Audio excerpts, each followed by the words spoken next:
Ted Hughes, anthologie de poèmes. Crow se réveille, comment l'eau s'est mise à jouer.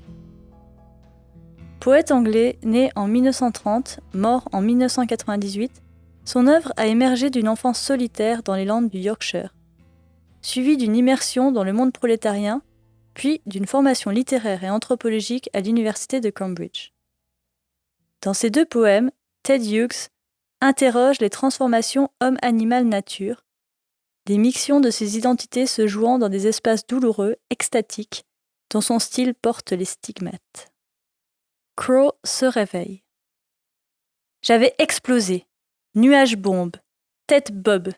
Mes puissants doigts vinrent d'en haut fourrager dans les champs, pareils à des ombres. Je devins plus minuscule que l'eau, me souiller de terre émiettée. Je rapetissais. Mes yeux s'exorbitèrent, s'atomisèrent. Debout, dans la chambre, ma jambe droite aboyait après moi comme un chien. Prenant une serviette, j'essayai de bâillonner sa bouche sanglante. Elle partit droit devant elle en courant.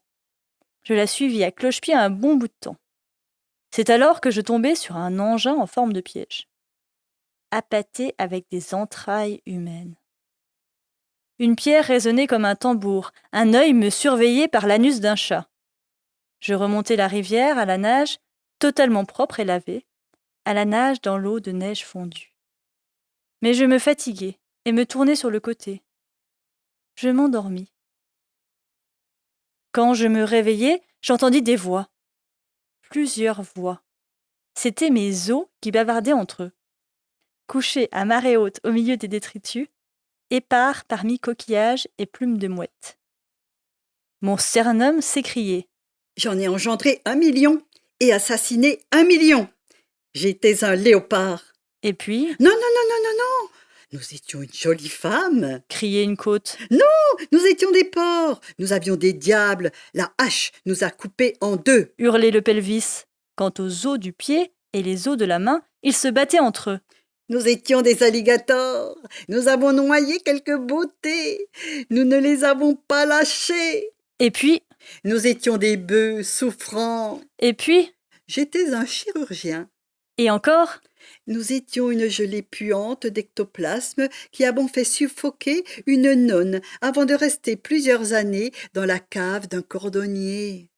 Les dents chantaient, les vertèbres déchiraient l'air de leurs cris incompréhensibles. J'essayais de partir en catimini. Je me levai et courus. J'essayais de me lever et de courir, mais on me vit. C'est lui, c'est encore lui, attrapez-le! Ils se précipitèrent en hurlant. Je courus.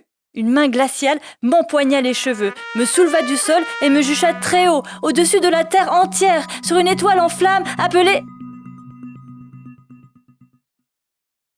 Comment l'eau s'est mise à jouer. L'eau voulait vivre. Elle s'enfuit vers le soleil, elle revint en larmes. L'eau voulait vivre. Elle s'enfuit vers les arbres, ils brûlèrent, elle revint en larmes, ils pourrirent, elle revint en larmes.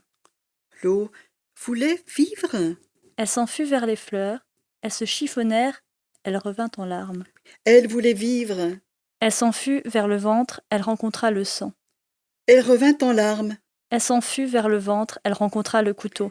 Elle revint en larmes. Elle s'enfuit vers le ventre, elle rencontra l'asticot, la pourriture. Elle revint en larmes.